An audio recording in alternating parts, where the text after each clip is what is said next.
long and tall with that slender groove. I love your smell and the way you move. Can I help it if I want you tonight?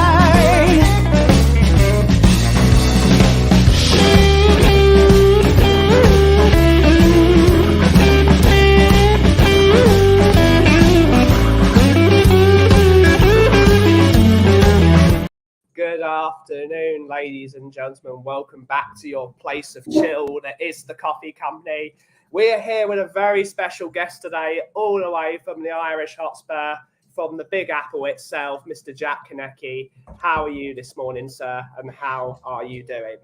I am doing quite well this morning. I have 2 coffees at the ready, so I will be fully caffeinated by probably the end of this chat, the end of this sort of just sit down. I mean, whatever we want to call it. No titles, nothing necessary. I'm looking forward to this. I think, we have maybe some sort of stuff we're gonna maybe kind of chat about regarding like cities and, maybe just what we may, maybe, haven't been to, what we have, been to, and maybe just engage with the chat. I don't know. I'm looking forard to this, getting my coffee company, Your debut. Here we are. You see, yes, everyone that's in the chat, there's a wonderful 17 of you in the chat already. Thank you so much for watching. If you've got questions for me and Jack, please send them along. We're going to try and keep this non-football, but if you have to talk football, I guess we have to. In this space, we're used to talking about football, but yeah, we're gonna have a chat. We're gonna have nice chat. It's just vibes, man. Vibes is all you need. But let's welcome to see who is in the building. We have Mr. Carl Simpson. Big up 5 guys. Big up 5 guys. Hopefully you're well, buddy. Mr. Chris Agenbar himself is here as well. The best Agenbar on the planet, as we know. Mr. Paul G. Mr. Paul G. Hello, buddy. Nick Lazy 8 is in the house. Big up, buddy. Haven't seen you in a while, but hopefully you are well. Lovely to see you as always, my friend. Mr. Graham is in the house as well. Everyone knows Mr. Graham. Look forward to see you in Milan on Monday or Tuesday, maybe. Legend. We'll see you. Literally, I thought you had walked to the country you got the coffee from. What? That's what we did. Why not? And Mr. Ian Ferguson, all the way from Cincinnati himself here. Big up, big up. And Mr. Atavacron Wembley won after a positive few days of back to doom and gloom, of course. We're going to try and keep this non-football. But if you've got football questions, please send it in the chat. But what coffee have you made yourself, Jack? What have you got? So I'm kind of transitioning to the stovetop espresso where you pour over that, that kind of style. But I still, haven't really, transitioned to it fully because we have this and I know you're going to cringe at some stage. So I'm going to use as many words as possible before you eventually cringe. So I use like a very sort of expensive kind of like freeze-dried kind of like instant coffee basically at the moment. It's called Tassel. Yes, it's an instant coffee. It's like a freeze-dried one. It's like a little on the expensive side. And then I just, the missus really likes it because the missus has, she's just very particular about her coffee, I would say. Yes. Like she uses cream, she uses sugar, has to be, not too strong, not too, weak. Whereas I'm just kind of like a very strong coffee guy kind of, Ben. I just like it black and, nothing in it or anything. And I just like it very strong.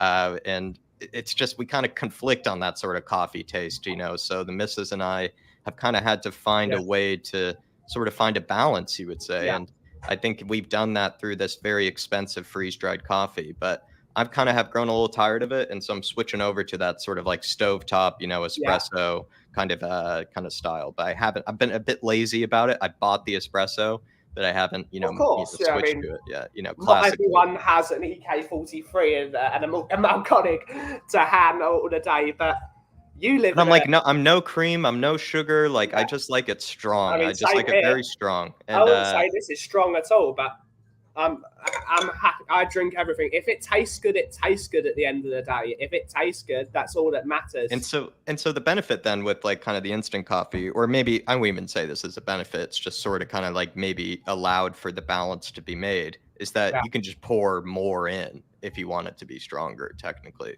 so it's kind of like, whereas hers can then be a bit lighter, a bit weaker, and then with all the sugar and stuff added. And then whereas mine, I can just, pour it a bit longer, like pour the, the little flakes in a bit Definitely longer. need to transition off of the sugar onto better coffees. But Rome was not built in a day, as we say, right? Rome was not built in a day. It takes years to find some good coffee. And luckily, you live in New York, where you've got like Brooklyn Coffee Roasters. You've got the Blue Bottle. You've got 787 Coffee is very good, apparently. I've never been to one of them, but apparently they are fantastic. There's a very fancy one called Blue Bottle Coffee here that they do exactly what you were just doing. They do filter, individual filter pours for, each individual coffee they serve. I do like that place. I don't live near a Blue Bottle Coffee because I don't live in a particularly great neighborhood. So, but those are absolutely lovely. Those are lovely. They are owned by Nestle, unfortunately, now. But if the coffee's good, the coffee's good. They were bought a couple of years back. How do you feel about Big Coffee then? Like, once stuff like that happens, do you feel like you kind of can't go to them anymore? No, you can go to them if they've done what my favourite brewery, Goose Island, have done. They were bought by Budweiser. Yeah. But Goose Island have retained all the recipes and all the factory processing. The only thing that's different is Budweiser own them. So if you keep the people who create the recipes there and you allow them full control over their product, I've got no problem with them. At the end of the day, business is business. Yeah, I think with coffee, maybe I wouldn't know. I am kind of a bit of a tote bag wearing, kind of a, I don't know. I am a bit annoying that way, Ben, whereas when I find out like a beer company that I like or a brewery that I like has been bought out, I'll be honest, I do kind of boycott them. And it's really the saddest and most pathetic and nerdiest thing I probably do because, I do enjoy, a nice, very, very fancy brewery, and coffee as well. And I somehow become very, how would you put it? I become very petty, about it. I do become very petty. I'm very anti big coffee and very anti big beer, I guess. Yeah. Weirdly, and it's quite pathetic, I'll be honest, but I stand very passionately on it. I mean, you've got to support local people because those local people live in those local areas and they help the people survive, whereas you don't know where the money's gone. I'd almost rather not know. Like if I never knew, then then I would just keep going. But like if they told me or if I find out, then there's a part in me where my heart kind of drops a little bit. I'll be honest. Yeah. There are some good places. I was chatting with my two customers I had before, and they were saying this shop they do work at part time uses All Press, and it's like, oh, All Press must be good. It's a small brand. I said, no, it's not. It's owned by Asahi. It's a $1 billion company. This is a small company where you can only see 5 walls, and that's it. That's the size of the company, but. All Press make good coffee. If you want to support them, support them. As long as the product is good and it makes you feel something, that's all I care about. You can support an Origin or a Nude Espresso or Proof Rock or Clemson's. There are loads of good coffee companies. And same with you in New York. There are some fantastic roasteries. It's just like, pick the one that suits you the best. Can I just say the one thing that is strange when coming to just, I think, Europe in general is because in the US, like, everything is sort of bigger here where like, the portions of everything is usually larger. And so I do enjoy when I usually always have like I maybe have coffee away from my home like once every 2 months. Like I don't usually actually have coffee very much like from, a coffee shop or anything, mostly because I don't live near, I think I do live near some decent coffee shops, but it's more like a weekend thing if I were to do that. Not like an everyday, not like a Monday through Friday thing. Usually I just make it on my own at home. But what I would say is it's kind of, I don't know, like I just sort of, the 16-ounce coffee is kind of my thing. And that's the one thing I don't, it's a little bit, missed, I think, in Europe. I think Europe would benefit from having like a big, like tall, 16-ounce, kind of coffee. It's not got here. It's just because if you go to Italy, they don't have large in Italy. They call it irregular because The reason is your body can only hold 8 ounces of liquid at a time. It's probably no. I mean, we kill ourselves over here with So all like, the stuff that why we the have. hell would you drink double the amount of liquid you can put in?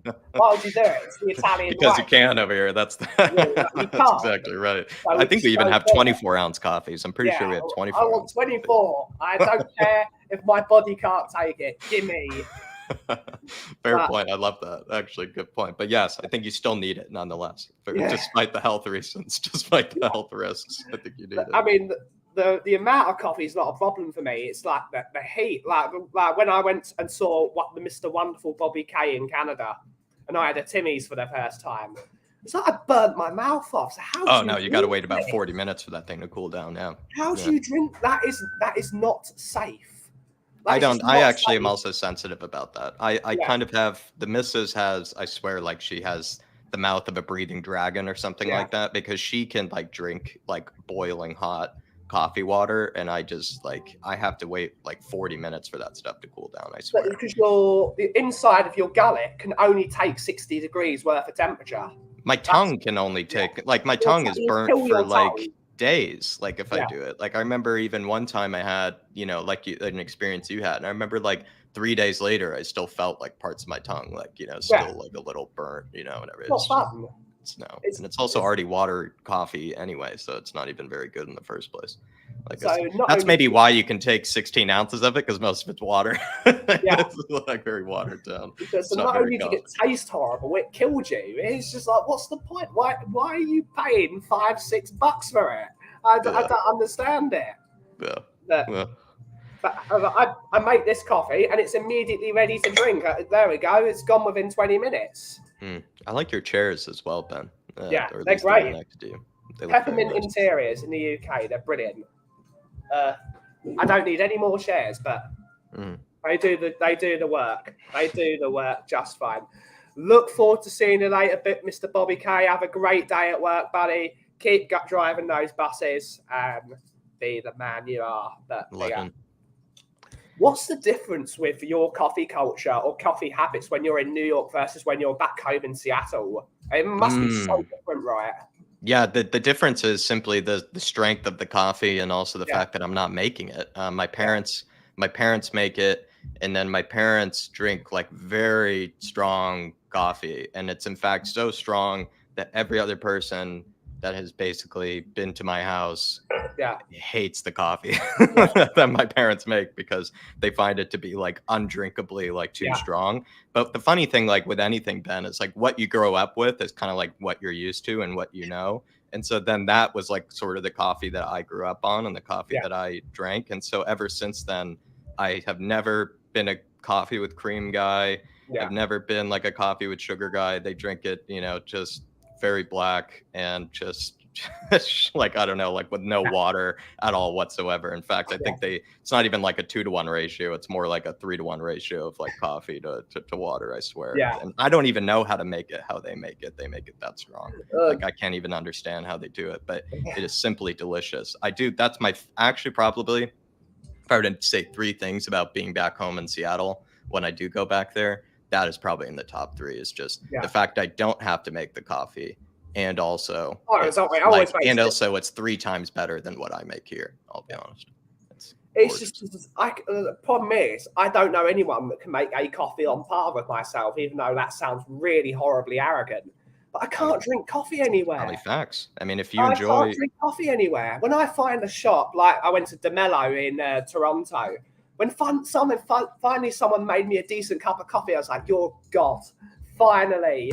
But luckily, I found loads of places in Toronto that can make good coffee, and it really helps. I'm that way with what is it like? There's certain times like with fried chicken and things like that. Like I feel like it has to be really highly raved or reviewed for me to like get it, because I've made like a variety of different, like, from like fried chicken, tenders to like fried chicken sandwich to, chicken wings or anything. Like I do kind of like making fried food at home because I have this gigantic like cast iron, and like it's so large and like unnecessarily large that it's basically, I would say, only good for making something like fried food or something where it's like a big deep dish of something. And so I would say I'm kind of like you, where it's like I get a bit arrogant, I would say, about fried food sometimes, where I kind of like I have to like really Yeah. like say You've like, is got it to really get that good good? Like, fries, is it don't you? worth it? Like, I could just get a burger, or, I could just get a burger, because I never make like a burger at home or like anything. So I'm like, oh, I could just get a burger.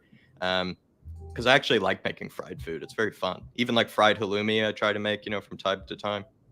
I enjoy fried food. So Yeah. I'm kind of like one of those guys where like if I go to like a fried food place, I'm kind of like, a little It's bit. got to be good, right? It's got to be It's good. got to be good. It's the same thing with me and bagels. I will not go Mm. to a crap bagel place. I Oh, hate terrible bagels. Like I'm when with I you. That's when I good went standard. to Katz's Deli for the first time, because Yeah. I've told the story many times, but I'm related to the people that founded Katz, because Wow. my grandmother's side were all called the Katz family, and a lot of them went to New York. So Holy bish wow. bash bosh. I went there and it was terrible. It was Yeah. expensive and it was terrible. Yeah. Like, this is not my family. You are disowned. You are gone. Like, Yeah. What's your bagel taste? Like, what do you get? What's your salt beef, pickles, mustard, tiny bit of ketchup.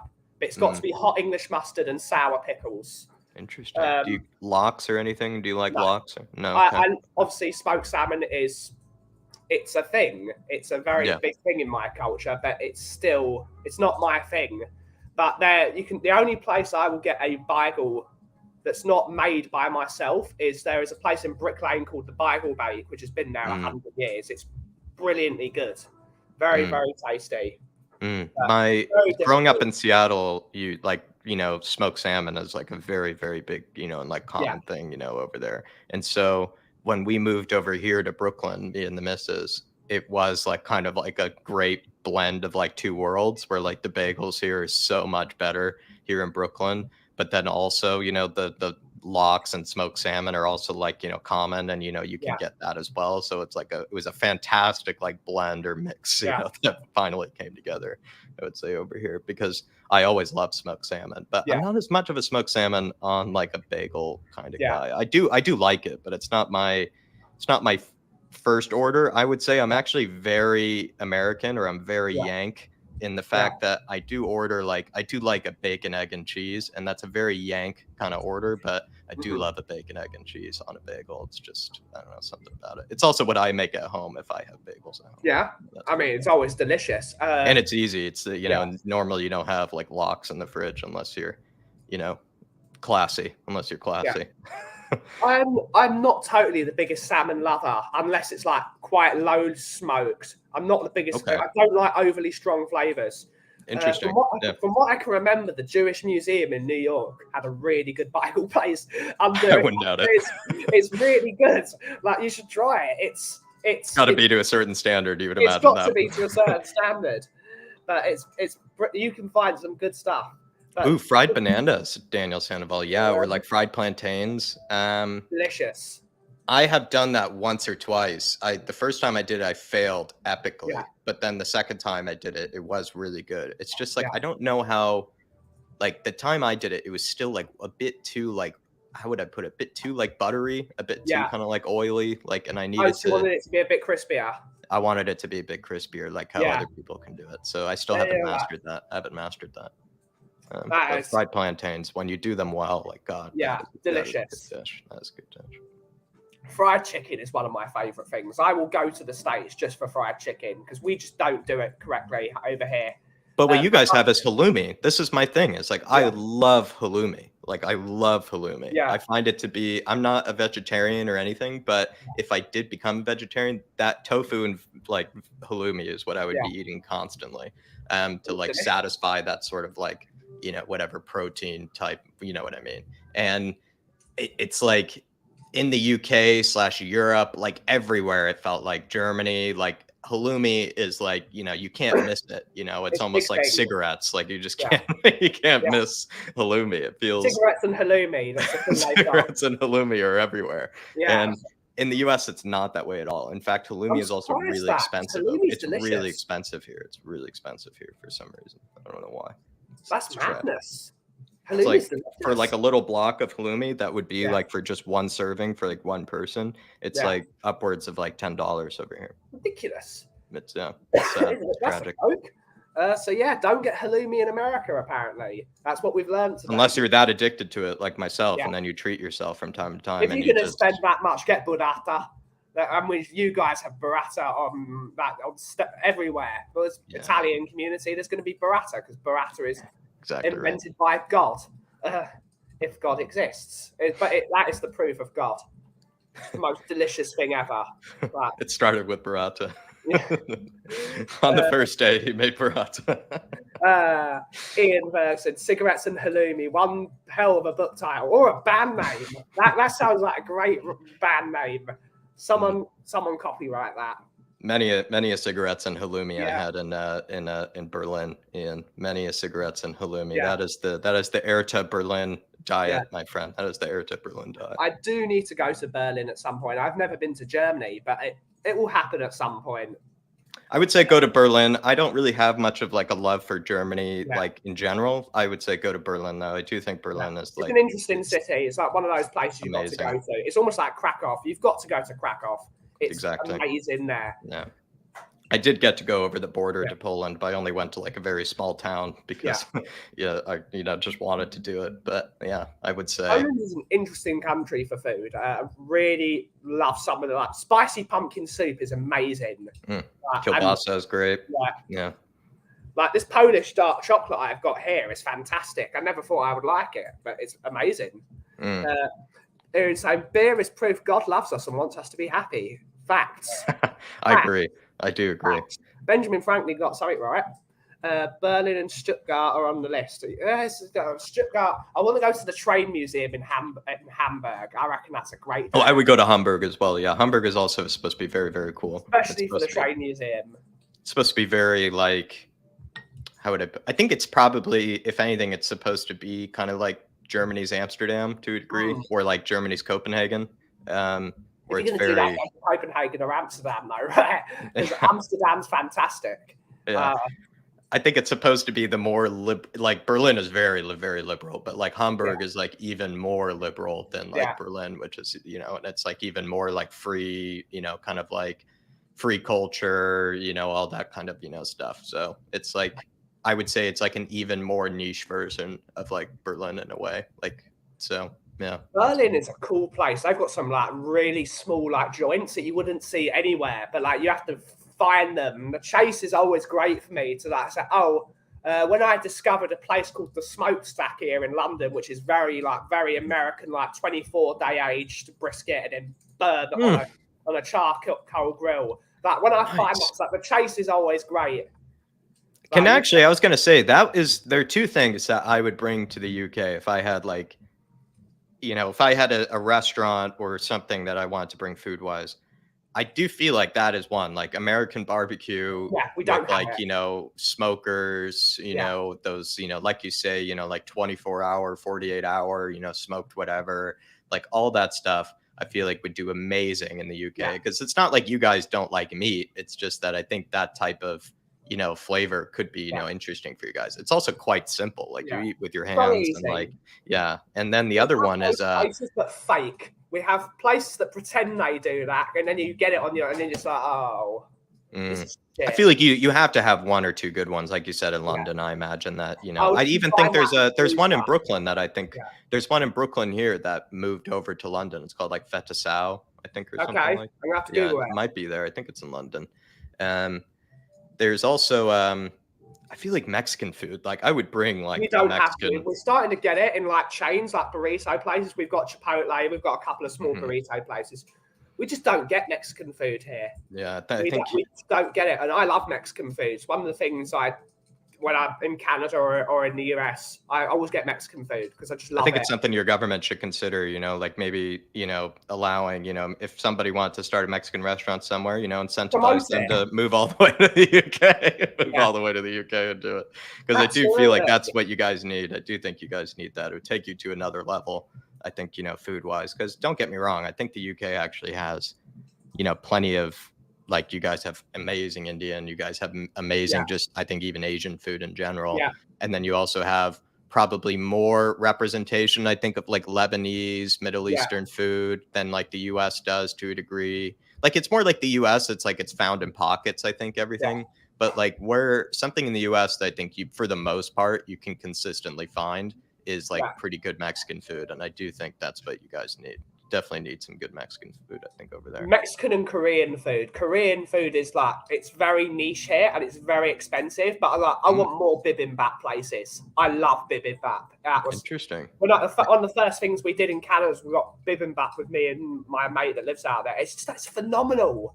We need that here. Korean barbecue needs to be more of a thing. It's beautiful. I remember going to a really cheap and amazing Korean barbecue place in like Berlin. Actually, that was pretty spectacular. So I would say maybe Berlin for that. Berlin, in fact, actually has a lot of Asian food, a lot of good Asian food. We're starting to get it over here because it's healthy. Like, Catman Jess is asking if you're going to be doing some watch-alongs on Flat Cap Euro. Would love to, Catman Jess. Thanks for reminding me. I'll talk to maybe Nick about it, Lazy 8, because I think what I would love to do is to maybe even Nick and I can watch it together or something like that. Or like, I would love to just sort of do something a bit different where I can like watch it on a couch, sort of thing like Catman Jess. Like I wanted to make it less where it's like not like the Irish Hotspur watch along where it's kind of like I'm watching it from this chair, controlling the OBS and all that stuff. Like I would love to make it where maybe I'm just sitting on the couch watching it on the TV kind of thing, a bit more relaxed. So I'll try to figure that out, Catman Jess, but thanks for asking. But what I will be though, there for the Milan game in March, my friend Catman Jess. I'll be there for the Milan game in March. So no watch along then because I'll be at the game. I mean, I'll be in the Milan game. In anything to do with Milan, I am there. Love that. Love that. So that's very much going to be. I miss your watch alongs because it's great. It's great. No one does that really. They show their team and they might show who their team's rivals might be playing if it affects them, but no one just does. Oh, we're going to watch Real Madrid play Schalke like randomly, and we're going to talk about players. I would do niche or watch alongs if I wasn't too embarrassed maybe by it or too shameless or whatever. Because what is it like? One of my favorite games from this season, I think it was this season. It's hard to remember now. I watched like Roma versus Ludogorets and like I think it was like the Europa League or something, and that was probably the best game of football I think I have seen like this season. It's such like a random game. I love tuning into like the most random, just like shamelessly hipster kind of like match affairs between like two teams. That one was amazing. Sincerely was amazing. A massive big up to Moondog for donating £1 to the stream. I need to see if he's actually sent a message, but thank you so much, Moondog, for the donation. It really helped us out a lot. And hopefully, let's have a look to see if he sent a message. He usually sends a message. Ooh. Sorry, I was laughing at Ian Ferguson's doing an air to watch long. Just watching the worst possible football, Ian. Well, that would be actually quite fun, actually, just watching terrible football and, seeing if we can nick a 1-0. Nick a 1-0. Absolute shocking. Oh, we deserve to be relegated this year. We really do. We're horrible to watch. We really are a shame. Well, but yeah, that would be hilarious, wouldn't it? It would be, I mean... Did I hear my name? Big up, Welshie. Lovely to see you, Welshie. Lovely to see you. Adam Phillip. We need to welcome some more of the people who've come in. Swim Master, Phil President, big up, sir. Thank you to everyone for watching the stream. I was still trying to get Moondog's donation up to see if he sent a message. Tip history. Here we go. But Moondog is saying, big up, lads, and all in chat. Thank you so much. And Bobby K donated £5 yesterday, saying, love you, buddy. And Mr. Jason Bell also donated £4 recently. Thank you so much for your donations. It really helps go towards the channel and me buying sandwiches. So that's the most important thing. Ian saying we get relegated this season, then win Bundesliga 2 next season. Big up. That'd be awesome. That'd be sick. I'd actually rather watch this just in the Bundesliga side, to be fair. It's become that pathetic. Like I don't even know how it's almost like it feels like Hertha are a bit like Everton, I would say. They're a bit like Everton, where like they should be so much better than they actually are, but yet they find a way to just be absolutely awful, and it's quite. That's always fun. Terrible football is fun to watch sometimes. But like with more resources than like the other ones as well, like, and they have like I think the stadium they're in is like 70,000, capacity, which is like, obviously in Germany, like the tickets are actually fairly priced. Yeah. They make a lot more in terms of ticket revenue. They have I don't know, they're disgusting. They're a disgrace. They're a disgrace, but I love them. One of the things I've always wanted to do, because I know loads of people from Bari, and as we know, Bari are in a massive team they're in Serie B at the moment still. 65,000 seater stadium that they sell out each week. That's insane. Every week they sell it out. Serie B. For Serie B. That's a proper team, and that's legendary. That is legendary. I was actually going to say a bigger team than Hertha that did get relegated was Hamburg. Like Hamburg did get relegated, and they were, I think, the last team or like one of the only teams to never have been relegated or something like that. I think like in the Bundesliga or whatever it was. So that was even bigger. That would be even bigger, to be fair. So, but yeah, it's great stuff. Crap football is a joy to watch, except when it's Tottenham. I like, what is even, that's even why I enjoy doing those watch-alongs of like, Real Madrid, Atletico, or anything Atletico, like with Simeone. Like I think football, your taste in it is each to his own, of course. Like some people can only tolerate, the like beautiful Guardiola type style of football. But like for me, sometimes like I do just love watching like a complete, housery 1-0 win with 4 red cards, with Atletico. Like there's just, I don't know. I find that just so much more entertaining, so much more just like, there's something beautiful about it. Like as well, what was that game between them and Man City where they won 1-0 and they had like 19% possession, I think, in like the first half or something, and they won like 1-0. And I was like, that is just absolutely glorious. I was like, that's just glorious. I think it really is. I love Italian football. I've grown up watching Italian football, watching some of my friends. Can we pay later? Cheers. But yeah, I love Italian football. I love that classy style of defending, playing it around the back and just backs to the wall defending. There's nothing more fun to watch. Defense to the attacking, like the square root of a second, and just that instant goal. Just like defend, goal.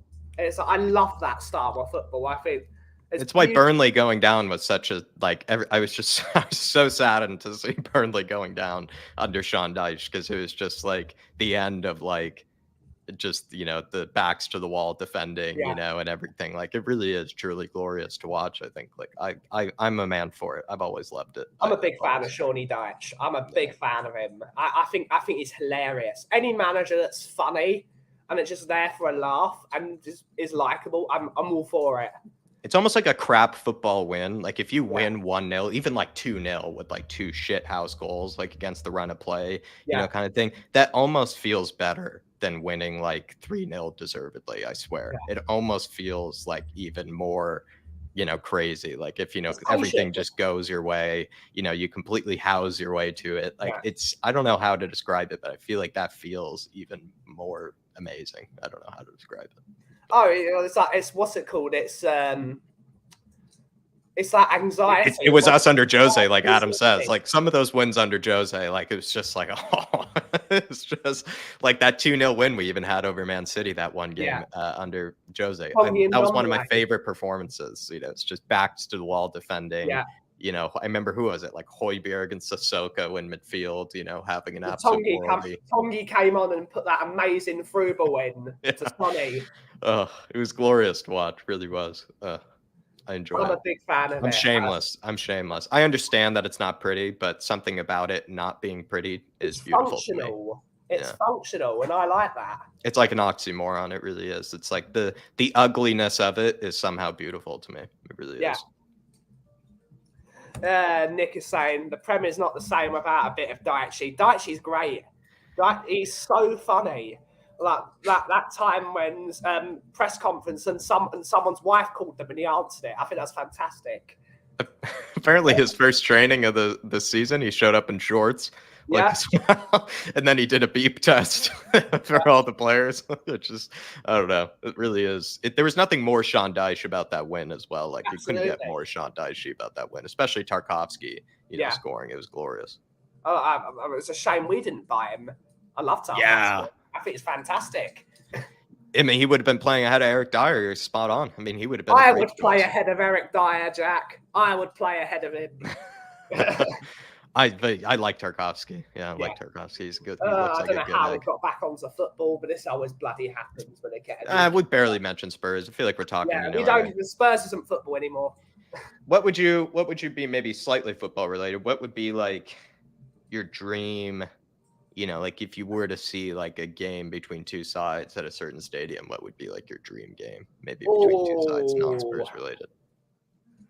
Without Tottenham being involved, I don't know if I have a good answer right now. I think it would be.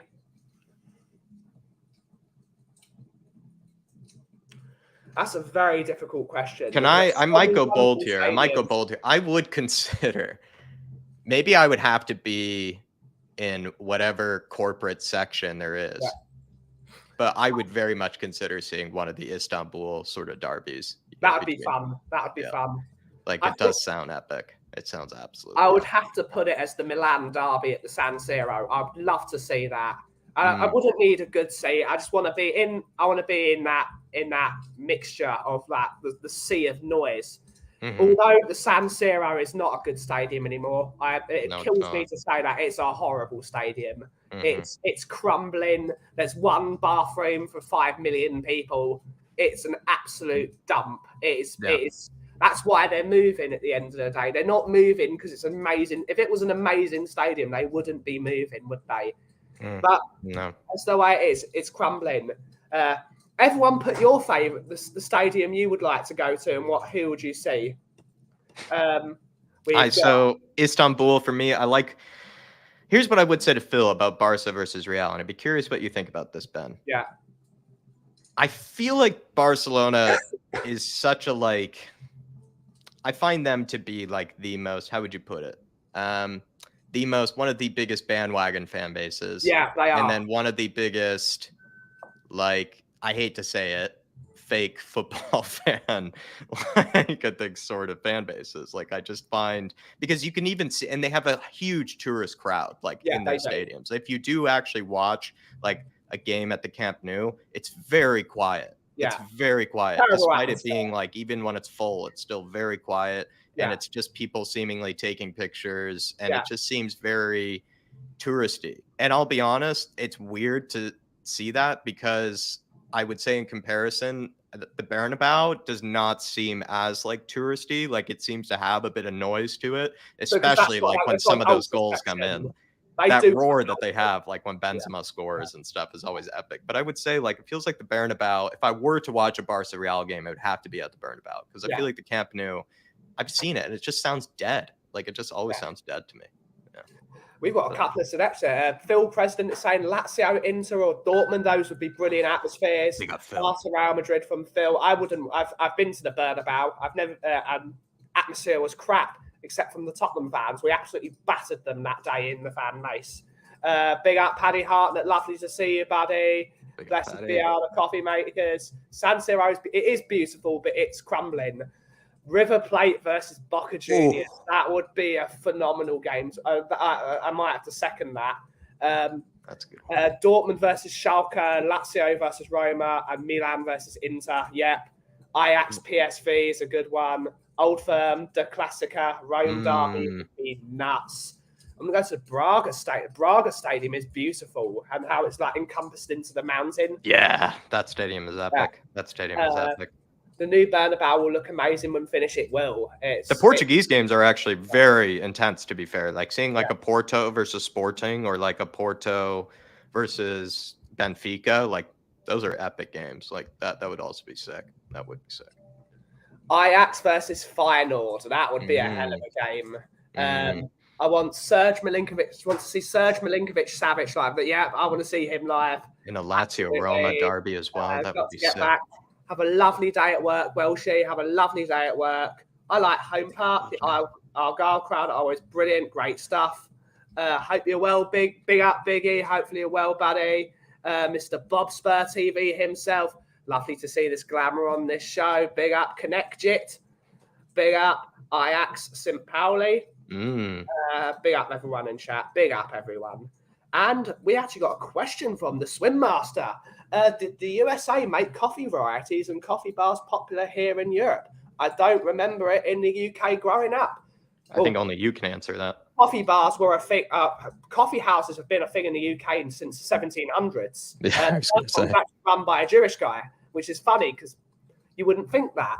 Or like Vienna, right? Vienna coffee houses Vienna, and stuff. Milan. I mean, one of my favourite coffee bars is in Turin, and it's been there since 1762, which is called Cafe Bicerin, which they're a chocolatier. But they make coffee and thick hot chocolate. They mix it together and they pour cold cream on the top. So it looks like a Guinness. And you drink it, the hot chocolate through the cold. It's phenomenal. But yeah, coffee bars have been in the UK since the 1700s. But I don't think they really became a total thing until Starbucks came with free Wi-Fi and cheap coffee, which then became really expensive. And then our friend Sinclair Lewis invented Pret-a-Manger. And then you got the likes of Costa Coffee from Whitbread, but maybe the work from the coffee shop with your laptop, at a little nook and cranny, like in the corner, kind of like vibe. I think that's maybe American, and then that's been brought over. But the whole idea of the coffee shop in general, absolutely, all European. It's very much a European thing. But maybe the cringy kind of elements of kind of coffee shops nowadays, I think have been brought over from America. I think that's actually what started. Some of these things have been there for ages. But yeah, that's the answer. Great question. Ian is now saying Hearts versus Hibs. That'd be a great game.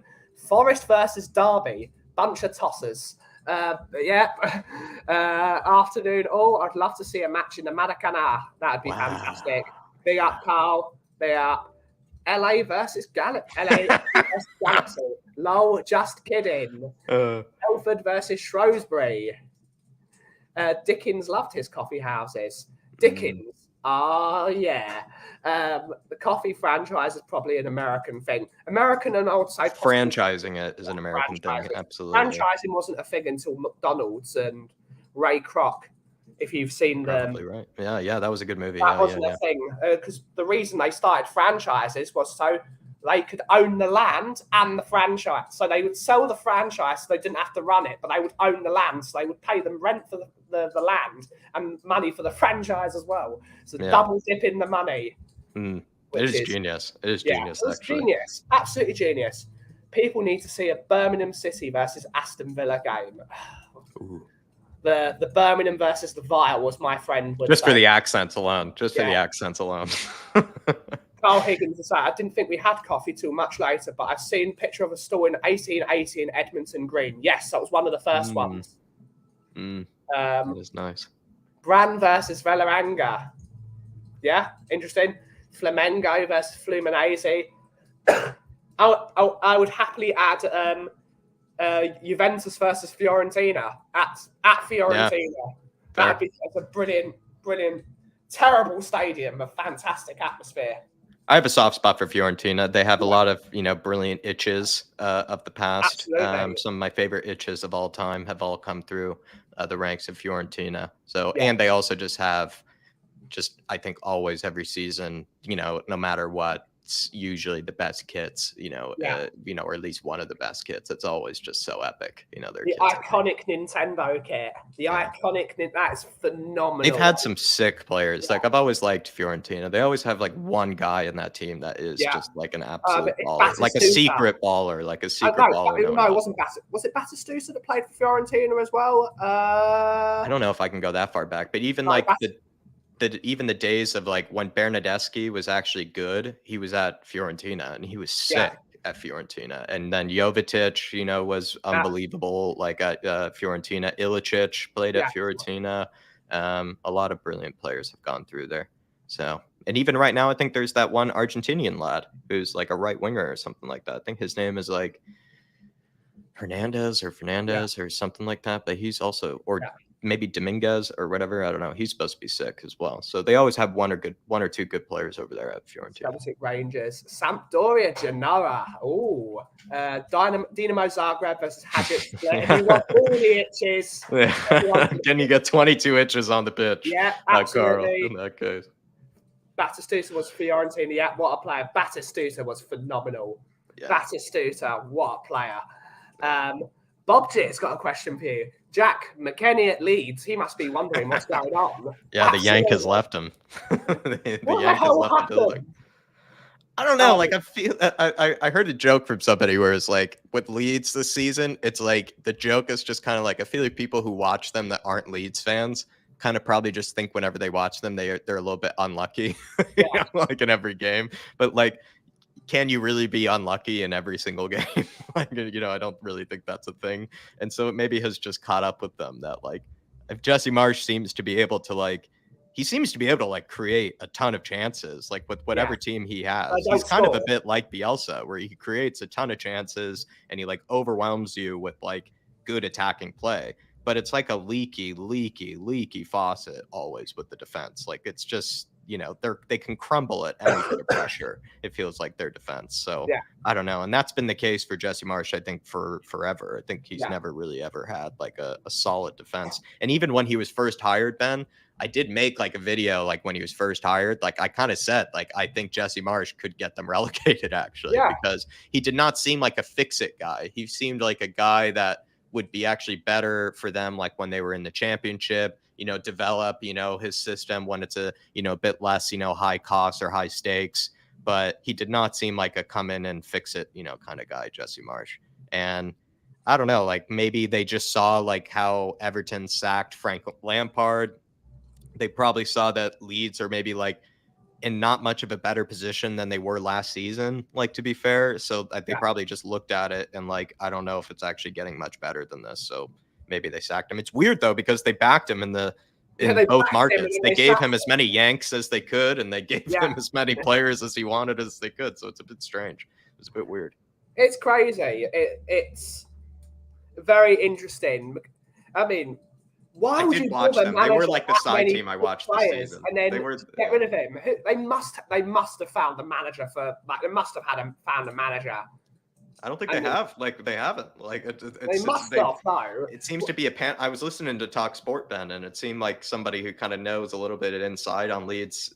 He kind of seemed to allude to it being a bit of a panic, you know, kind of decision, where they seem to just kind of think like, you know what, this is better than having, you know, him around for the time being, which is, you know, crazy, but I guess it's the case. It's that usual thing though, isn't it? They don't want Leeds to do another Leeds because they could go down and be down for 18 years again. Yeah. And, like, to be honest, they put in a lot of money this season as well. Like, they nearly got like Cody Gakpo, I think, like over the summer. So it's like, it would be bad. Carl, that's what makes me think it was like a panic, you know, kind of, you know, sacking. It really does. It kind of stinks of it. But I don't know, like, I think he didn't exactly fully convince, like, let's be honest. Like, he had nice aesthetic football for like the neutral, like for you and me, like to watch. But I think if you were a Leeds fan, you were probably like every single day, just like, you know, like, I hate losing every game 4-3 or winning every game 4-3. Like, this is getting ridiculous. The people that love Ozzy Ardina style football is happy because they score 4 and they concede 5. At least I've seen some good football, but he's just like, you need results at the end of the day. That's why a Sean Dyche type manager would be brilliant, because they score goals, but they can't defend. So if they can fix the defense, they would be a brilliant team. It's like watching 5 really entertaining games and you're like, oh, wow, like that was, you know, a rush, like, you know, for all 5 games. And then you actually only have like 3 points out of like, you know, all 5 games, and you lost, you know, all the rest of them. So I think that's kind of how it was like with Leeds, where maybe they were just under the spell of like, you know, nice attacking football, but actually they just weren't really getting any points like to begin with. He also had, I heard, some strange kind of recent press conferences where he said some stuff that I think also sort of maybe I think he said something on the lines of like, you know, we're just not turning performances into results. And like, when you start saying stuff like that, like, I think Yeah, you know you're a dead exactly. man walking. Yeah, exactly right. You people in the comments saying Jesse March could be a good fit, the US national team manager, young team that's on the rise. I think he could have done well if only he had finishes. Which the United States national team of that guy up front that never scores, so he'd be a terrible idea. It'd be a terrible manager for them. Who's that guy that's up front for the United States that never scores? I can't remember, but Sorry, I was just texting something. I feel like Jesse Marsh. Would he be good for the U.S. men's national team? I think yes and no. Like I feel like we would have created more chances than we did under Berhalter, but at the same time, like the leaky defense is still a thing, and we don't have great defenders. Like we just don't.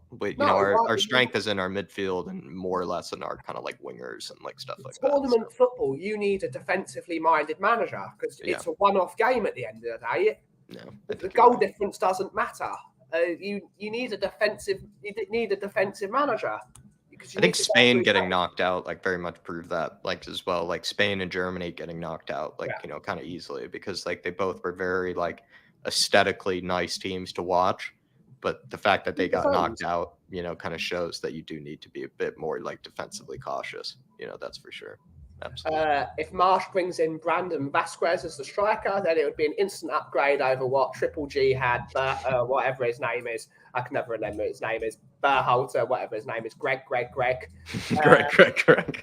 And Derek Smith, if Marsh had a huge amount of injuries to cope with at Leeds, I think he should have been given more time. It is a panic sacking at the end of the day. It's a panic. But who are they going to bring in? Bielsa? They're going to concede 10 goals a game. They might score 10, but they're going to concede 10 goals a game. But another team that's also a bit in trouble right now is actually Crystal Palace, I've noticed. Yeah. Which is weird. I don't know how that happened because they were looking great like for a second. Chelsea nicked their best player off of them. Well, not nicked it. They got him back because he was on loan for them. They lost Conor Gallagher, who's one of the best young talents in the league. They lost their bites in midfield. But I guess they didn't really replace him. Maybe they didn't exactly replace him. Maybe you could be right. I hope they go down so we can nick their defender. What's his name? Gahey or Anderson? No, I'd have Gahey as well. There's what's his name? Anderson, right? Joachim Anderson. I love Joachim Anderson. He's awesome. He's a much better version of Moonhead. That's for sure. Absolutely. I'm a much better version of Moonhead. Yeah, that's the second time you said that. So I won't make that mistake again. I'll strike out. I like. What else do they have? I love Eze. I like Zaha. Eze's quality. Elise is fun too. Yeah. I like their whole. I like a lot of their players. To be honest. I'd even have Zaha as another striker. I like Zaha, but. What's Selhurst Park like? Is it a I've never been to Selhurst Park, but it's got a rocking atmosphere. That's what I've heard as well. Yeah, that's what I've heard. I'd like to go at some point. Whereas like the Cottage is like a bit more tame usually. I love that stadium though. Yeah. Unless it's in the middle of January. And then no, I will not go to that stadium if it's a January. It's cold. It's really that you free. You have icicles at the end of your nose. It's so cold because it's by the river. You're getting that river the entire game. And is the wind like not really shielded or anything? Like Palace 12. Are Palace 12? I don't know. I've not looked. I thought they were. Maybe I heard on a podcast that they were in trouble, so I probably just took their word for it. Yeah. I took their word. Fair, I don't care mostly about Crystal. Let me take a look at that. I don't 24, know. They're 6 points off relegation. Like yes, no, like so it's actually it's a very interesting relegation. Yeah. Like kind of. So in fact, what would you say? Like the line you would draw for like the relegation battle is probably at Palace. So maybe that's why they are in trouble because you look at Aston Villa, they're on 28. If they lose Eze and Anderson, they're going down. Like, they've also lost 3 of their last 5, and they drew their other 2. So they're not in a good place at the moment. Not in a good. I mean, it's what's it called? It's one of those fake positions, isn't it? A couple of bad things that they can drop like a stone. You're right, and I think it's much more like compact in there than I thought. Like the fact that I know 9 points is 9 points, but like Southampton are only 9 points away from 12th. Like. Then so if they did it just feels like Crystal Palace could slip up and lose 2 games and then all of a sudden Bournemouth are out of the relegation zone, and then Palace are like, hovering near it. It's interesting. The relegation battle. In fact, when I made my Premier League predictions this year, I found it harder to predict the relegation hunt than I did or even the bottom half of the table. I found it harder to predict than I did the top half of the table. It felt like. And also, it just feels like nowadays with the Premier League, because of how much money is in it, Ben, every team seemed slightly good, apart from every team, maybe apart from Southampton or something I don't know. They all seem good. Yeah. 2 but 3. It's one of those things where if they let's say hypothetically, I don't know what Palace's fixtures are because again, I don't care about Crystal Palace. But let's say they've got a run of 5 games where they play Chelsea, Arsenal, Man United, Liverpool. Because you can get that 4 games in a row, and you lose all 4 of them. You're going down.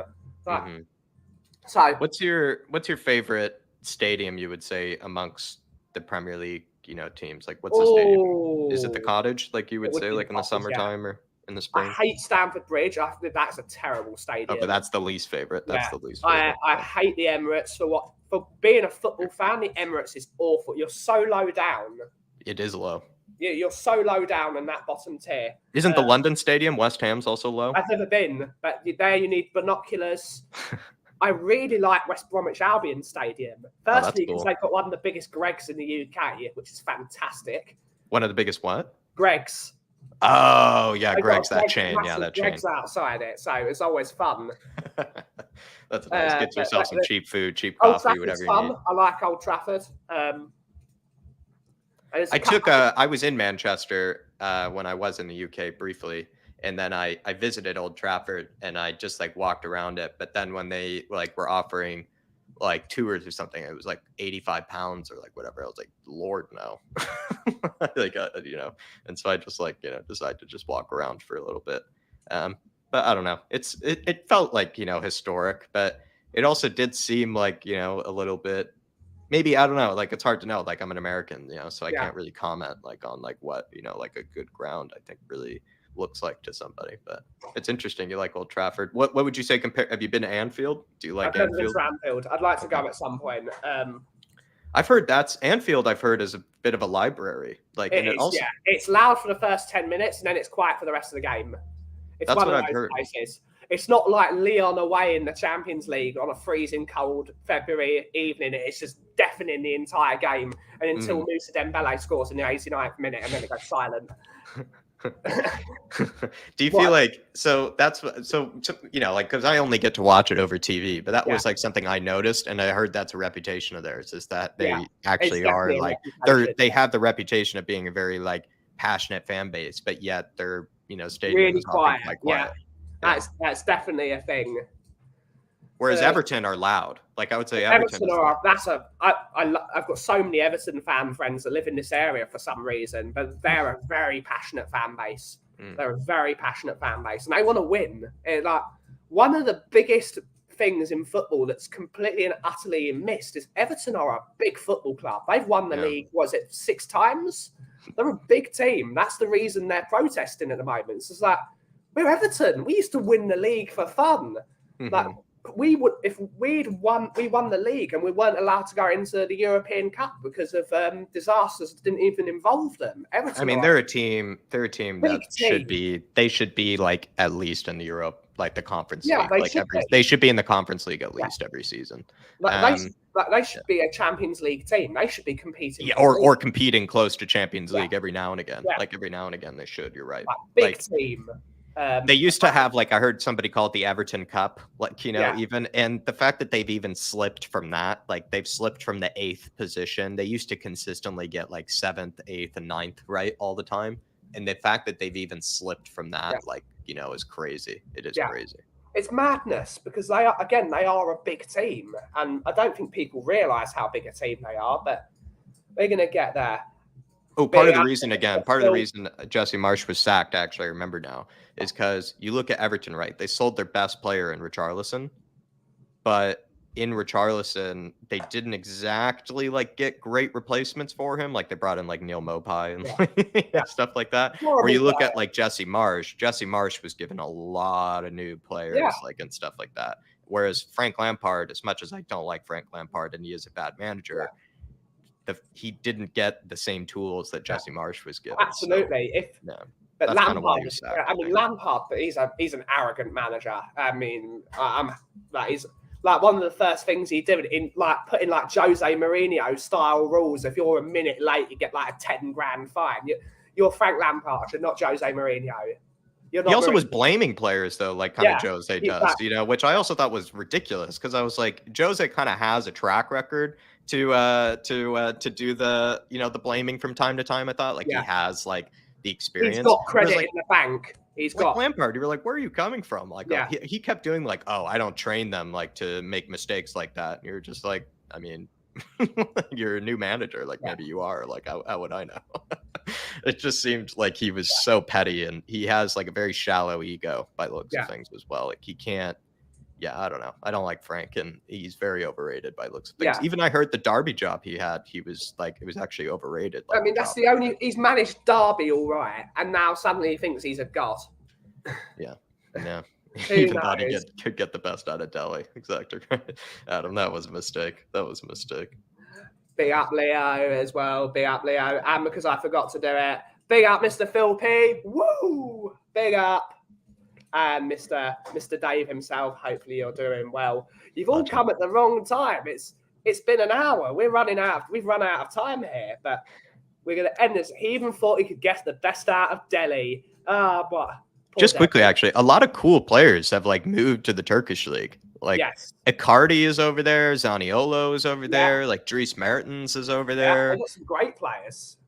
All of a sudden, like, I don't know if the Turkish league has money again or something, because I heard before they had like no money. But I don't know. Like it seems like there are a lot of like hilarious. It's the last league they can go to that's got some resemblance of what's it called, credit in the bank. Because it's like all these like former players, like are all over there now. Like players that used to be good or like used to be kind of like top class, like are now over in the Turkish league. It's quite funny. It's awesome. Some Turkish league games are a great watch. They're so fiery and fans are fantastic. But on that note, plug your 2 channels, Jack. When can we next see you?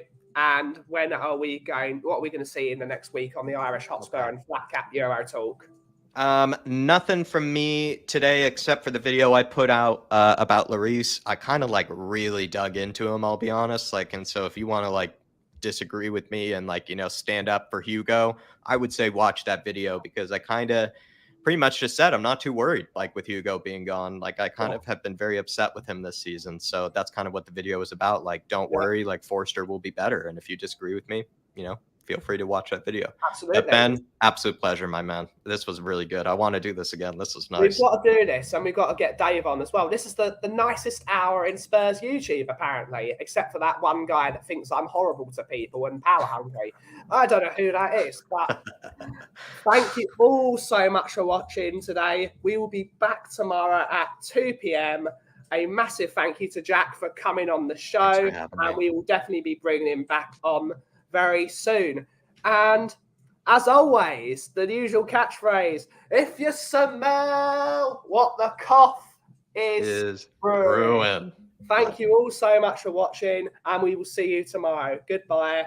Cheers, everyone.